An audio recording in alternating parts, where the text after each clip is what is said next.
সুস্মিতা আরেকটি ব্লগে। আজ 7ই মার্চ, আজ হচ্ছে মহাশিবরাত্রি। তাই সবাইকে আমার তরফ থেকে মহাশিবরাত্রির অনেক অনেক শুভেচ্ছা। আমি জানি প্রত্যেকটা বাঙালি বা হলো যেই কাজ থেকে হোক না কেন, সবাই শিব পূজাটা শিবরাত্রিটা খুব ভালো করে মানায়। তাই আমিও আজকে শুক্রবার দিন, দুদিন পড়েছে এবার শিবরাত্রি। শুক্রবার রাত্রে লাগবে, শনিবার সারাদিন থাকবে, কিন্তু আমি শুক্রবারই উপোস করে রাত্রে পূজা দেবো, শনিবারে উপোস ভাঙবো। তো আজকে রাত্রেবেলা নিজে রেডি সেডি হয়ে গেছি, লাল পাড় সাদা শাড়ি পরে এখন যাবো পুজোর কাজ করতে। চলো।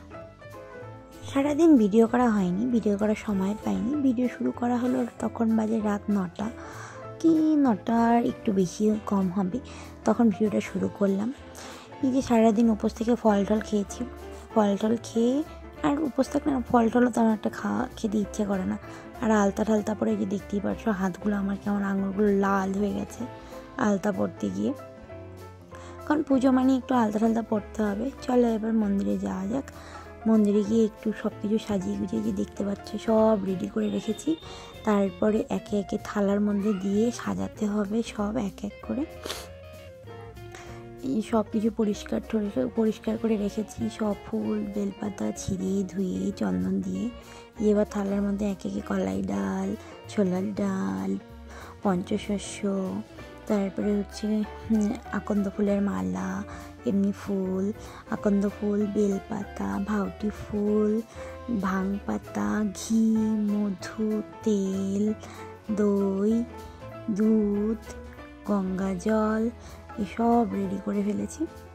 তারপরে চন্দন, এবার 5 ফলটা রেডি করে বেলসহ 5 ফল দিয়েছি।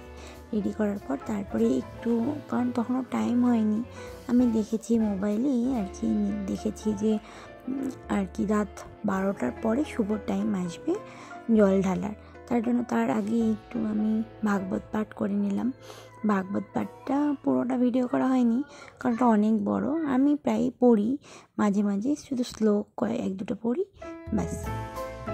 যে তারপরে 12টা বেজে গেছে, যে এখন জল ঢালা হচ্ছে। প্রথমে ঘি মধু দিয়েছি, ঘি মধুর ক্লিপটা নেওয়া হয়নি।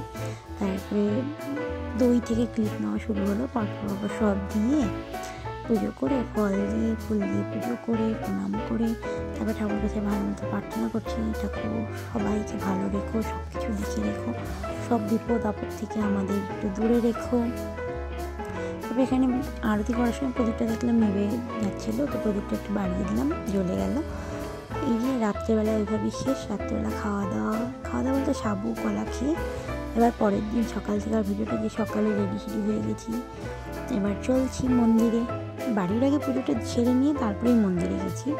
আগে টাইম মতো বাড়ির পুজো দিয়ে, কারণ 9টায় পারনা ছিল, তো ওর জন্য 9টার আগে বাড়ির পুজো দিয়ে মন্দিরে চলে গেলাম।